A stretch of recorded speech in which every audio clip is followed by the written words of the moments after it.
네, 안녕하세요. 오늘도 저번 주에 이어서 이 생각에 가는 생각을 같이 한번 또 공유해 보려고 합니다. 생각보다 역시 책이 두꺼웠기 때문에 우리가 같이 공유하는 시간도 늘어날 수밖에 없고, 또 대중은 일반적으로 양의 지배에 당하기 때문에 이런 책들을 참 읽기가 어렵죠. 일단 이렇게 두껍고 이러면은 그 시간에 그 어떤 크기에 눌려서 읽을 생각을 안 하고 천천히가 한 번에 끝내려고 하는데 옛날부터 그런 생각들을 좀 많이 배제하려고 노력했던 것 같아요. 저도 한 번에 가려고 했던 그런 적들이 많았지만 지금은 조금 더 그 천천히 그리고 내가 소화해 가면서 책을 읽는 것이 더 중요하다는 거를 좀 느끼고 있습니다. 그래서 오늘은 저번에는 이제 어린 지자가 평형, 왜 우리가 대충 이렇게 생각할 것이다 라는 어떤 그 어림짐작이 왜 잘못됐고 왜 그 잘 맞지 않고 그렇기 때문에 우리는 어떻게 해야 되는지에 대해서 전체를 보는 것이 정말 중요하다. 그 전체를 보지 않으면 내가 잘못된 선택의 어떤 그 편향을 가질 수가 있다라는 편견이죠. 그리고 이번에는 그 편견이 일어나는 이유, 즉 그 편견은 왜 우리에게 일어날까에 대한 어떤 답변인데 그 3부로 이제 자기 과신이 이제 나와요. 투자에서도 가장 위험한 게 자기 과신이랑 확증 평양이랑 손실회피거든요. 자기 과신인데 사실 같은 말인데 자기 과신을 하다 보니까 그 과신대로 확증 평양 다음 것도 그럴 것이다 라고 생각을 하고 그렇게 손실회피 그렇기 때문에 내가 맞기 때문에 나는 손실을 보지 않을 거야 라는 이 세 가지가 결국엔 투자자에 있어서 가장 안 좋은 건데 이 자기 과신에 대해서 우리 한번 같이 공유해 보면 좋을 것 같아요.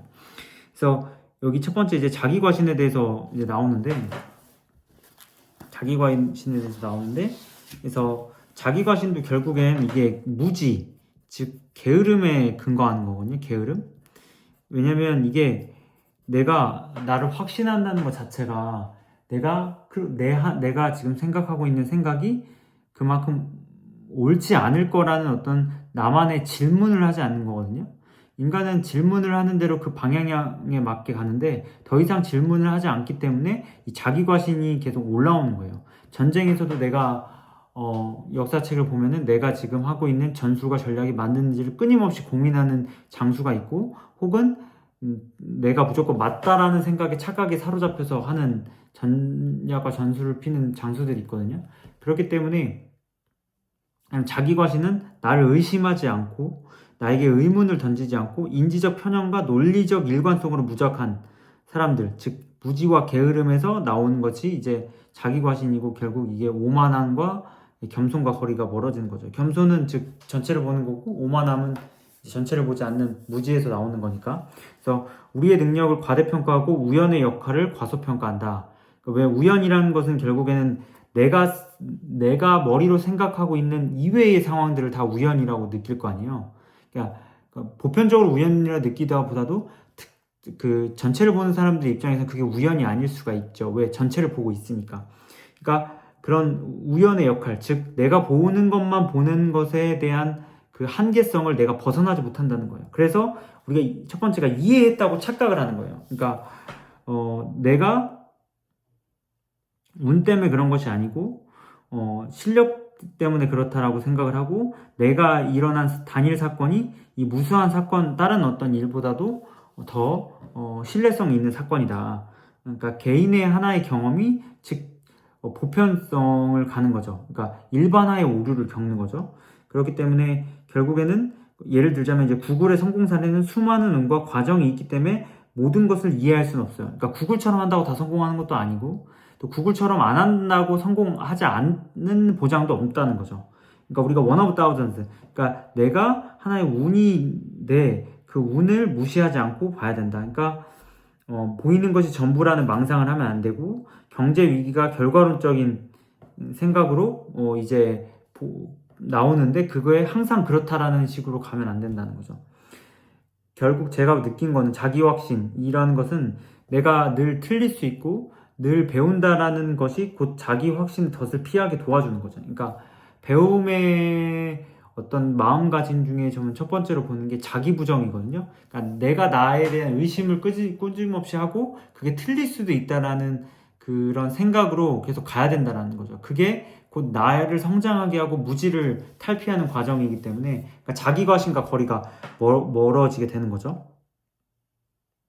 그래서 그 다음에 이제 그 이해적 착각에서 사후 판단의 사회적 비용이 나오는데 자신의 과거 생각을 실제로 일어난 상황에 맞게 수정하는 성향. 그러니까 내가 저번에도 이랬으니까 이번에도 이럴 것이다. 사실 그게 보편적으로 그러니까 다수의 경우가 맞기 때문에 그런 어떤 확률적으로 접근하지만 내가 그러한 상황 자체가 결국에는 그 틀릴 수도 있다라는 가정을 깔고 간다라는 거죠. 예. 그래서 투자의 원칙의 유무는 단일성의 이익보다 지속성, 즉 내가 결과에 집착하는 어떤 것이 아니라 내 과정에서 원칙으로 증명되는 것들이 결국에는 그게 지속할 수 있을 때가 이익인 것이지 그게 단순히 내가 운으로 접근할 수도 있다라는 거죠. 그러니까 원칙에 따져서 내가 이익을 거둬야만이 그게 진짜 이익이다. 그래서 성공 제조법이라고 나오는데 그러니까 회사의 성공과 최고 경영자의 자질의 상관관계는 사실 0.3 그러니까 크지가 않은데도 불구하고 그걸 연결시킨다는 거죠. 우리가 잭 웰치나 초음엔 요즘에는 뭐 일론 머스크나 젠슨 황이나 뭐 애플의 창시자인 뭐 그 워즈니악이나 누구지? 팀쿡 정확히 기억 안 나. 애플을 만드는 이걸 알아야 되는데 제 이름을 잘 기억을 못하다 보니까 그런 분들이 이제 스티븐 잡스 예, 이런 분들이 결국에는 이 회사의 성공과 경영자의 자질의 상관관계가 없을 수 있다. 그래서 그게 진짜 회사의 성과에 영향을 미치는 그 경영 방법이 무엇인지를 끊임없이 고민을 해야 된다라고 보고 있고요. 그리고 두 번째는 이제 첫 번째가 이해를 했다라는 착각이고 두 번째는 타당성의 착각인데 우리의 중요한 믿음 중에는 증거가 전혀 없는 것도 있다. 그러니까 즉 유일한 증거라면 우리가 사랑하고 신뢰하는 사람도 같은 믿음을 가지고 있다는 정도라고 책에 나오는데 그러니까 우리가 뭔가를 믿고 있지만 그게 증거가 전혀 없다는 것도 될 수가 있다는 거죠. 즉 뭐냐면 예를 들자면 우리가 지금 지동설을 믿고 있잖아요. 근데 이 지동설이라는 것도 결국에는 우리가 보는 수준에서 지동설이지 진짜 크게 보면 천동설이 맞을 수도 있거든요. 그러니까 과학이라는 것 자체가 어떤 믿음으로 가면 안 되는데 이 진리의 탐구의 과정으로 봐야 되는데 진리로 우리가 편협하게 생각하니까 과학에서 오류가 나오는 거거든요. 과학은 오류라기보다는 진리의 과정 속에서 나오는 어떤 다른 측면들을 우리가 보는 건데 그러니까 지동설이라는 것도 우리 수준의 은하계 수준에서 보기 때문에 이 지동설이 보는 거지 더 크게 보면은 이제 지구를 중심으로 돌 수도 있는 거거든요. 이게 우리가 보는 수준에서만 보려고 하다 보니까 이게 과학이라는 어떤 믿음도 가는 거고 그러니까 우리가 아는 것이 얼마나 적은가를 생각을 하면 우리 믿음에 대한 확신이 터무시없다는 거죠. 그러니까 즉 우리가 아는 것 자체는 사실 얼마 없는 거죠. 얼마 없는 거고 그것을 가지고 판단하는 것 자체가 오류가 있을 수밖에 없다라는 그 생각을 해야 된다는 거예요. 그래서 삶은 결국엔 순간의 영역인 거죠. 그 순간 동안 내가 알고 있는 것만으로 판단을 하기 때문에 그 순간의 영역으로 우리는 들어갈 수밖에 없는 거고 판단에 대한 주관적 확신은 그 판단이 옳을 확률을 합리적으로 평가한 결과가 아니다. 그러니까 이게 뭐냐 합리적이라는 거는 결국 내가 생각하는 그 수준 이상을 말하는 거예요. 그 이상으로 내가 평가한 결과가 아니고 내가 생각하는 정보의 양만큼 머릿속에서 정보 처리하기가 수월해서 그러니까 내가 가지고 있는 정보 이상이 있다고 생각하는 게 아니라 내가 가지고 있는 정보만 가지고 생각을 해서 그걸 평가한 결과이기 때문에 그게 오를 확률이 합리적으로 높다는 건 아닐 수 있다는 거예요. 그러니까 인생 참 어렵게 산다고 볼 수도 있는데 그러니까 내가 틀릴 수 있다는 생각을 가야 된다는 거예요. 즉 주식 선별에서 이제 능력이 착각이 되는데 내가 보는 수준 안에서 그 기업이 좋게 보일 뿐이지 사실은 그 기업이 내가 보지 못하는 다른 측면에서 볼 때는 그게 안 좋을 수도 있다는 얘기예요. 그래서 능력 착각과 타당성 착각. 즉, 의 근거는 무엇이냐면, 이게 그러니까 이제, 이게 말이 참, 이런 어떤 서양인들은 이런 어떤 추상적 개념을 계속 뭐 세련되게 말하려고 하는데, 결과적으로 보면은 어떤 능력에 의한 것이냐, 혹은 그게 어떤 합리적 근거에 의한 것이냐라고 볼 때, 한 예로 금융계 과신, 즉 주식을 선별하는 사람들의 대단한 능력이 필요하다라는 생각은 아니라는 거예요. 그러니까 주식을 선별할 때 그게 능력이 있어야 선별하는 게 아니라, 물론 능력이 필요해요. 근데 그 능력은 뭐냐면 내 경험과 원칙에 근거한 거지 타인의 정보가 아니라는 거예요. 그리고 내 경험과 정보도 계속 날로 새롭게 훈련해 와야 그 날카로운 감각을 키우는 영역인 거지, 그게 무조건 맞다라고 하는 게 아니라는 거예요. 그래서 전문가의 착각이 나오는 게, 우리도 다 지난 오늘에서야 이해한 것을 어제 이미 예견할 수 있다고 느끼는 강한 직관을 억누르지 못한다. 말이 겁나 어려운데 들으면, 쉽게 말하자면, 그러니까 오늘 다 일이 끝났어. 내가 생각했던 일이 끝났는데 그게 사실 다 상식적이었다고 내가 착각한다는 거예요. 그러니까 그게 논리적이었다고. 이게 서로 간의 인과관계가 명확하기 때문에 그런 일이 일어날 거다라고 생각한 그런 느낌을 억누르지 못한다는 거예요. 그러니까 오늘 내가 공부한 내용이 내일에도 정확하게 적용된다라는 어떤 직관을 억누르지 못한다는 그런 개념인데, 그러니까 어렵죠. 왜냐면 내가 생각한 오늘의 어떤 그 직관력이 내일에도 되지 않을 수 있다라는 의심을 갖고 살아간다는 게 얼마나 힘든 인생이겠습니까? 끊임없이 나를 의심하고 자기 부정을 하고 살아간다는 것은 수행자의 길이죠. 그러니까 우리가 생각한다는 그 수준이 결국엔 내가 편리하려고 생각하는 수준이지, 즉 나의 어떤 의식적 성장을 위한 생각은 아니라는 거죠. 그러니까 생각다운 생각이라는 게 뭐냐라는 거를 이 책은 계속 말하고 있는 것 같아요. 그래서 전문가의 잘못이 아니라 세상이 복잡한 탓. 그러니까 이 사람이 볼 때도 전문가의 잘못이라기보다도, 전문가가 어떤 판단을 낼 때 이제는 너무 많은 정보가 있기 때문에 그 전문가조차도 그 정보를 다 습득할 수 없기 때문에 이게 합리적 판단을 하기가 매우 어렵다라는 것을 이야기해주고 있어요. 그러니까 그럼에도 불구하고 전문가는 그럼 나는 그만할래, 그러면 안 되죠. 그럼에도 불구하고 전문가는 끊임없이 노력을 해야겠죠. 그래서 직관 대 공식이라는 게 나와요. 지금 알고리즘과 직관, 어떤 수치에 대입해서 나오는 결론과 인간의 어떤 직관적인 판단에 의해서 나오는 것이 과연 뭐가 좋으냐라는 답변인데, 공식이 대부분 유효하다라고 나오는데, 이건 뭐냐면, 그러니까 이 책은 결국에는 대중을 위해 생각을 말하는 거잖아요. 그러니까 대중들은 사실 알고리즘대로 가는 것이 사실 크게 문제되지 않다. 즉 제가 늘 말하는 펀드 같은 그런 시스템 있잖아요. 이 시스템이 결국 대중에게는 더 유효하다는 거예요. 그러니까 어떤 직관을 믿지 말라는 거거든요, 이게. 그러니까 결국엔 쉽지 않죠. 왜 대부분 뭐랄까, 일반 직접 투자를 하려고 하는데 우리나라 사람들은 그 공식의 어떤 유효성을 우리가 떨쳐내지 못하는 거예요. 그래서 통계와 직관 이런 것을 내가 확인했는데, 그러니까 통계라는 것도 결국엔 내가 진짜 올바른 생각을 한다면 통계라는 그 사실에 내가 함몰되는 것이 아니라 그걸 도구로 활용할 수 있을 수준이 가야 된다는 거죠. 그래서 근데 그게 어렵다는 거고, 그렇기 때문에 요즘 세상은 인간이 직접 그 사람들의 예를 들자면 은행에서 신용도를 평가를 할 때 그 사람이 근사하게 입고 오거나 혹은 어떤 확신을 주기 때문에 신용도를 높이는 게 아니라 객관적 지표만 가지고 신용 환도를 결정한다는 거예요. 그러니까 그래서 지금 은행 같은 데 보면 류현진 선수도 무직자였던 시절이 있거든요. 어마어마한 연봉을 가진 선수도. 근데 그 선수가 무직자니까 신용카드가 안 나오는 거야. 이게 이런 때 이제 시스템의 오류가 발생하는 거죠. 그 사람의 신용도는 사실 직관적으로 볼 때는 굉장히 높은데, 은행의 시스템은 뭐야? 그 사람이 직업이 무조건 있어야 하고 꾸준히 캐시플로우가 있어야만이 신용카드가 나오는데, 그게 안 되는 경우 신용카드가 안 나오는 거예요. 이게 시스템의 오류죠, 이럴 때는.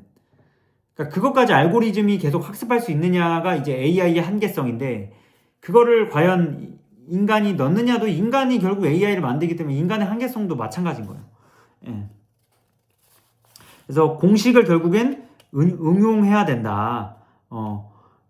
이 주어진 어떤 통계에 대한 것들을.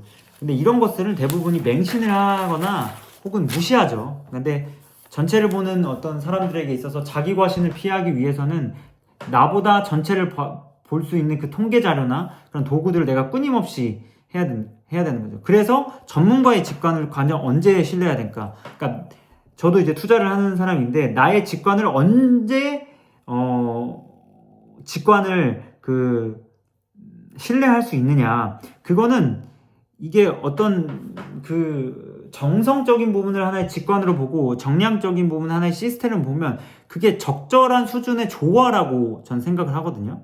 그 조화가 결국에는 그 올바른 판단력을 신뢰성을 갖게 하는 거거든요. 그러니까 예를 들자면 이런 거예요. 내가 아무리 이 기업이 확신을 갖고 있어. 진짜 확신을 갖고 있었던 기업이 있거든요. 올랐어. 하지만 그 오른 기업도 그 기업이 확신이 내가 틀려도 내 포트폴리오가 망가지지 않을 만큼의 비중으로 내가 가져가야 되는 게 제 원칙 중에 하나거든요. 왜냐면 그게 진짜 틀릴 수도 있으니까. 근데 맞을 확률이 높아도 아닐 확률에 됐을 경우에 포트폴리오가 결국 지지 않을 확률을 한다는 것이 제 목표거든요. 그러니까 그렇기 때문에 무엇이냐면, 그러니까 지지 않을 시스템과 그 시스템을 무너뜨리지 않을 정도의 직관력.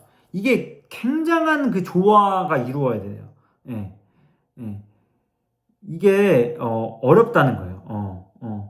근데 왜 어렵냐면, 이런 직관을 흡수하려면 이 책에서 말하는, 우리는 두려워하는 순간을 학습하는 뛰어난 능력을 조상에게서 물려받았다. 즉, 학습된 희망. 그러니까 내가 주식을 사려고 희망되는 학습보다 어떤 학습을 통해서 내 주식을 사면은 내가 망할 것 같아. 그 두려움이 훨씬 크다라는 거예요. 그렇기 때문에 이런 것들을 내가 끊임없이 주식 투자라는 거 도전하는 거기 때문에 이거를 내 직관력을 늘리기 위해서는 이 전문적인 습득을 계속 노력해야 되나요? 즉 감정의 학습, 내가 두려움이나 어떤 환희에 대한 어떤 내 경험보다도 나의 전문성이 있고 직관력 있는 생각이 생각보다 오래 걸린다는 거예요. 그러니까 투자는 그렇기 때문에 단순간에 직관력을 발휘할 수가 없어요. 이거는 아직까지 제가 단순간에 직관력을 발휘한 사람을 많이 못 봤습니다. 지금도 케미 제가 하는 활동에서 투자를 하는 사람들 보면 직관력보다 시스템에 의존하는 경우도 굉장히 많아요. 그냥 한 100개 깔아놓고 뭐 하나 걸려라 이런 식으로. 직관력을 무시하는 거예요. 오로지 근데 그 시스템도 직관에 기반한 거죠. 사실 망하진 않아. 그렇다고 또 그게 저는 직관력을 노력하는 과정이라고 보지 않아요. 전혀 그런 게 없어요. 그렇기 때문에 공부도 하지 않아요. 공부하지 않기 때문에 직관력이 없는 거죠. 오로지 시스템, 케미에서 말하는 투자의 경험을 위한 시스템에만 의존하는 경향들이 굉장히 많다는 거예요. 그러고 나서 케미가 안 된다고 단정 짓는 분들이 굉장히 많다고 저는 생각하거든요. 같이 공부하는 사람도 그렇고, 그러니까 시스템에 잡히니까 저보고 같이 공부했던 아주 뛰어난 형도 저한테 이런 말을 했어요. 네가 워렌 버핏은 아니잖아. 당황했거든요. 그분은 이제 지금 케미를 이제 그만 두시거나 혹은 더 이상 안 하실지 모르겠지만 그런 말을 했단 말이죠. 그리고 나서 저의 직관력이 가진 어떤 트레이닝의 과정을 이야기했을 때는 그건 투자가 아니라고 말하고, 혹은 그거를 지금 돌이켜봐서 그 방법이 어떠냐고 말했을 때는 그것도 괜찮겠다라고 이런 식으로 위선을 말하는 경우도 굉장히 많았어요. 그래서 굉장히 당황스러웠죠.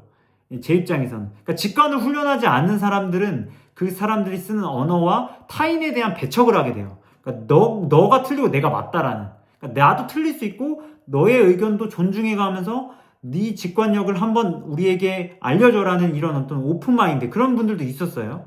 하지만 그렇지 않은 분들은 아직 케미에 많이 안 계셨다라는 측면도 있어요. 그리고 그런 어떤 직관력을 자기는 또 공부했다고 하면서 들어간 비중이 100만 원도 안 돼. 이거 위선자지. 그러니까 참 그런 위선을 들을 때면 기가 참이다. 개인적으로.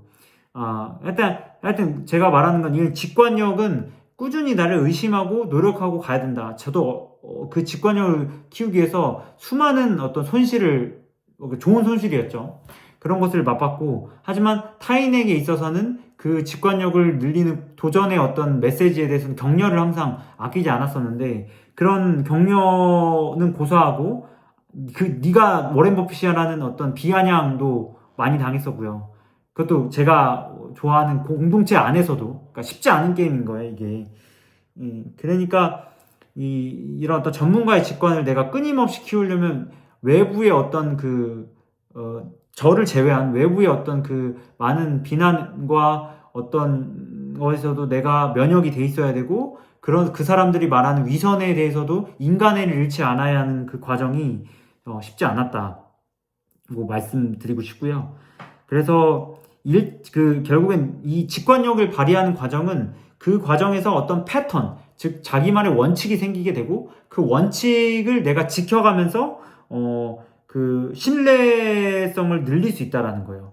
그러니까 예를 들자면 체스나 의사나 간호사, 소방관은 어떤 주어진 환경이 되게 규칙적인 상황이 있단 말이에요. 그럴 때 동물적인 그 어떤 직관력을 발휘해서 그 상황에서 가장 최선의 방법을 선택하는 거죠. 투자도 마찬가지예요. 이게 보면은 다 똑같진 않아요. 똑같진 않지만 비슷한 환경에서 내가 발생되는 어떤 시장의 폭락이라든지 시장 상황에 맞춰서 내 현금 비중에 대한 그 어떤 날카로운 직관력을 발휘할 때, 그때가 이제 투자에서 능력이 발휘되는 환경이라고 저는 생각이 되고, 그 다음에 이제 여기서 책에서 말한 것처럼 피드백과 실행, 그러니까 어떤 피드백을 했어. 저도 이제 저만의 직관력과 원칙을 만들었거든요. 그 피드백이 또 잘못될 수도 있잖아요. 그거에 대한 어떤 실행을 해야 되는 거죠. 그래서 그 피드백이 굉장히 투자 같은 경우는 오래 걸린다. 그리고 단기적인 어떤 피드백과 장기적인 피드백은 다른 문제라는 거죠. 그러니까 투자를 할 때도 3년 정도의 어떤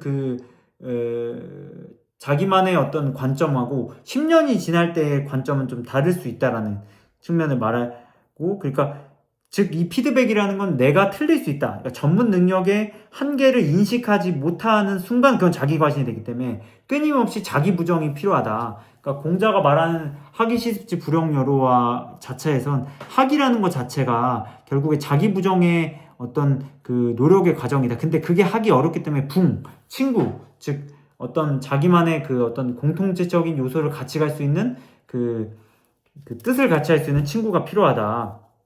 그리고 이 피드백에는 속도와 질, 어떤 질적인 측면과 어떤 속도적인 측면, 그러니까 바로 고쳐야 할 것, 아니면 천천히, 그러니까 투자를 할 때도 어떤 기업을 볼 때 지금 당장 이 기업을 덜어내고 다른 걸 사야 할 기업이 있고, 조금 더 지켜봐야 할 기업들 있죠. 내 투자 구간을 정할 때 그런 부분들이 이제 팩트가 되는 거고, 그래서 타당성 평가를 할 때 결국 바꿔치기라는 경우도 하는데, 내가 이러한 상황에서 다른 것들하고의 대비해서 볼 때 그게 과정 맞냐. 근데 그게 일관성이나 규칙성이 있어야겠죠.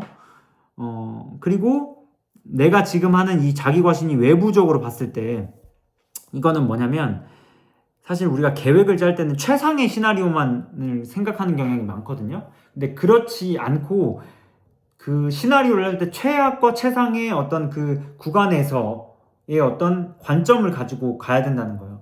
결국에는 이 내부적 관점에 끌리는 성향이 있는데, 그러니까 내부적인 어떤 평가만 가지고 간다라는 거예요. 그러니까 케미를, 공동체를 이끌 때도 우리 어떤 케미스트만의 어떤 평가만 하는 것이 아니라 다수의 케미를 지켜보는 사람들, 혹은 케미의 구성원 중에 유튜브를 사는 댓글을 내는 사람들의 어떤 판단도 굉장히 중요하다는 거죠. 그 사람들의 판단을 무시하면 안 된다는 거죠. 그래서 계획을 할 때 너무 부풀려서 말하지 않고 나의 어떤 정확한, 그러니까 객관적으로 날 자신을 보라는 건데, 이게 굉장히 어려워요. 쉽지는 않다. 그래서 데이터에 대한 확보, 그리고 상식적인 판단이 끊임없이 중요하고, 그리고 낙관적인 잘 될 거야 라는 이런 생각보다도 안 될 수도 있다라는 장점. 너무 부정적이면 안 되지만 너무 긍정적이어도 안 된다는 거예요. 그러니까 그런 부분들. 그래서 검증의 부재. 그러니까 우리가 혹은 이 계획이 성공할 거라는 착각만 하니까 실패했을 때의 어떤 비용을 생각하지 않고, 그러니까 즉 우리의 실패를 인정하고 싶지 않아서 추가 투자를 하지 않고 있는 거는 매몰 비용의 대표적인 사례인 거죠. 손실회피인 거죠. 손실회피. 그러니까 검증을 하지 않는 거.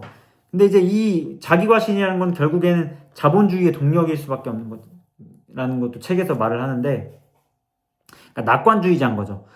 그러니까 이게 곧 인간을 이제 살아남게, 지금의 인류를 살아남게 한 어떤 그 동력일 수도 있는 거죠. 이게 그 나는 행운이 될 거라는 행운아라는 장점에서.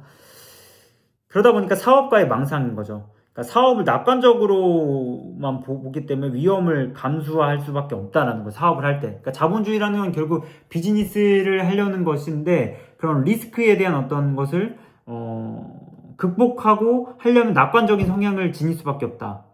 그러니까 인간이라는 게 결국 어쩔 때는 되게 굉장히 부정적이기도 하고 낙관적이기도 하는데, 그 낙관과 부정의 어떤 그 감정을 내가 어떻게 조율해가면서 세련되게 만드느냐가 그 인간의 어떤 퀄리티를 정하는 것 같아요. 너무 낙관적이지도 않고 너무 부정적이지도 않고, 그 간극을, 그 낙관과 부정 사이에는 그 감정이라는 게 나오는데, 그 감정이라는 에너지를 내가 어떻게 활용하느냐가 삶을 좀 더 고퀄리 있는 것으로 가는 것 같아요. 그러니까 낙관과 부정에서 하나로만 꽂히지 않게. 그러니까 대부분의 사람들은 낙관적이어야 한다, 성공한 사람들은 막 이런 것에 꽂히긴 하거든요. 그러니까 저는 그렇진 않은 것 같아요. 그렇기 때문에 낙관과 부정의 적절한 수준, 그게 어쩌면 그 감정이란, 그러니까 천명, 하늘이 주신 그 성, 인간의 본성을 말하는 것 같고, 그거를 솔성, 그러니까 끊임없이 다루어 가는 것이야말로 그 이치에 합당하는 거고, 그 이치를 꾸준히 깨닫는 거를 가르치는 것, 서로 배워가는 과정이 이 중용인 건데, 그러니까 그런 어떤 중용의 관점, 그러니까 긍정과 부정의 감정이라는 것을 에너지를 삼아 그 에너지로서 삶을 고퀄리티로 만드는 과정, 이게 이 책에서 말하는 것에서 제가 느꼈던 감정이에요. 그러니까 올바른 내가 생각이라는 걸 하려면 그런 것들을 끊임없이 해야 된다. 그래서 정부의 지원 정책 같은 것도 이제 낙관주의 중에 하나인 거죠. 정부가 이렇게 갈 거라는 것, 착각인 거죠. 그리고 혹은 경쟁을 간과한다는 거죠. 자본주의가 말하는.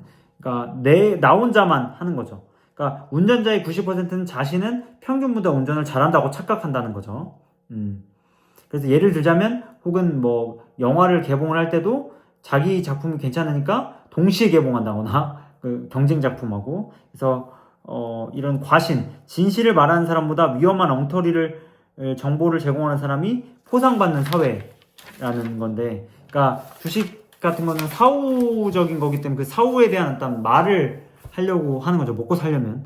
하지만 진실을 진짜 알고 그게 상식에 가깝다는 것을 아는 사람이라면 그런 것을 내려놓고 자기가 다른 것의 위치를 취할 수 있는 곳으로 간다는 거를 저는 생각을 하고, 그러니까 오늘도 이런 자기과신, 어떻게 하면 왜 나왔던 건지, 그리고 그 인류 그런 것들을 어떻게 하지만 않을 수 있고, 그거를 끊임없이 우리가 발전할 수 있고, 그리고 마지막에는 그게 지금 현상인 자본주의의 동력까지 된다는 점을 공유해 보았습니다. 그래서 이 생각다운 생각을 우리가 끊임없이 하기 위한 어떤 이 책의 내용들을 우리가 같이 공유할 때 점점 이 생각에 그 어떤 퀄리티 그리고 고급스러움이 남달라질 거라고 생각합니다. 물론 이 책이 그만큼 두껍죠. 그만큼 두껍지만 이제 앞으로도 한 2번이 더 남았습니다. 2번만 더 지나면 이 책도 다 읽게 되는데, 그래서 같이 이렇게 소중한 시간 공유해 주셔서 감사드리고, 또 시간이 되면 또 다음 주에 이 생각에 관한 생각 4부에 대해서 같이 이어가도록 하겠습니다. 감사합니다.